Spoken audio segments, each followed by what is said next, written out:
the latest trend in keeping your eyebrows looking clean. Microblading is really a form of tattooing, but there are some dangers to this procedure. Joining me now, Alice Beard. She's the owner of Premier Medical Spa. Thank you so much for coming in. Yes. So first, let's talk about what exactly is microblading? Well, microblading is really cool because it's a form of temporary tattooing. It doesn't go as deep as your traditional tattooing, and what it does is it artistically reshapes and puts on the brow for people that need to have that, replaced, either because they don't have a brow due to medical conditions, or their hair is really light, or they just want to have a specific brow placed in a specific place.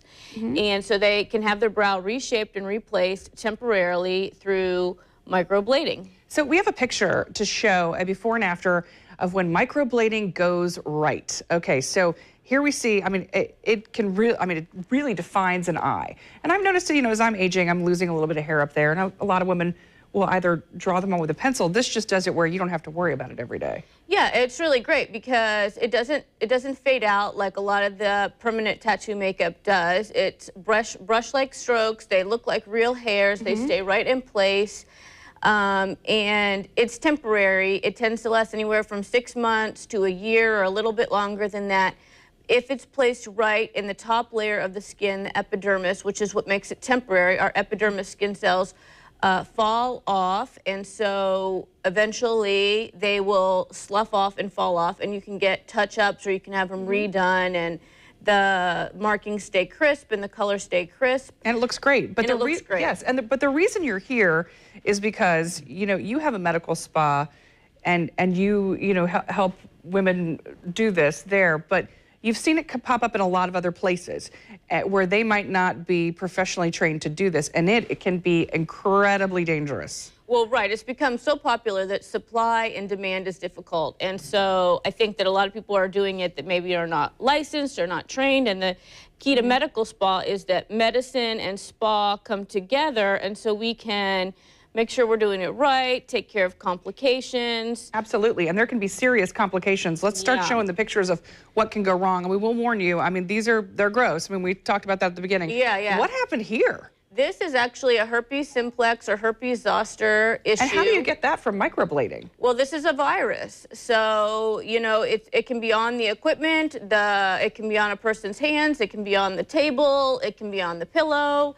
This is just a very serious, it actually can lead to permanent blindness and problems. Yeah, so the instruments have to be clean. And if you have the beginnings of this infection, you can't have it done. This is actually a bacterial infection that can go down to the bone. This is actually not on the bone just yet, but it's of the eye. So this person would need antibiotics, sometimes IV and hospitalization antibiotics. So scary. And we have one more picture to show that you wanted to make sure that the viewers at home got a look at too. Explain this one. So this is warts. This is the human papilloma virus that's actually in the pre-picture. So this person had the warts on their skin, and they got microbladed anyway because you can see them in the after picture.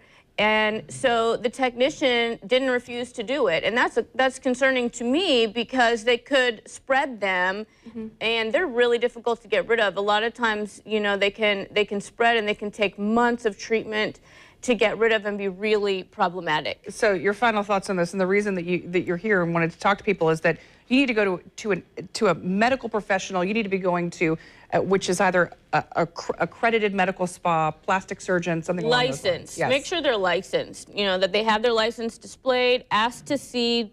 Don't be afraid to ask to see where they sterilize their equipment. I'm the person that walks into the nail spa and says, "Can you show me where you sterilize your equipment?" I'm that lady, And if they don't do it, it's a red flag. And I just turn around and walk out, that's me. And same thing with eyelash extensions and eyebrow extensions. Make sure that they're licensed. Where do they sterilize their equipment? How do they clean the beds? Did the lady wash her hands before she touched you? All right, Alice, thank you so much for coming on. Alice with Premier Medical Spa. For more information on this, you can head to the morning show page of news4jax.com. You'll find a link to Premier Medical Spa there. All right, Vic, over to you.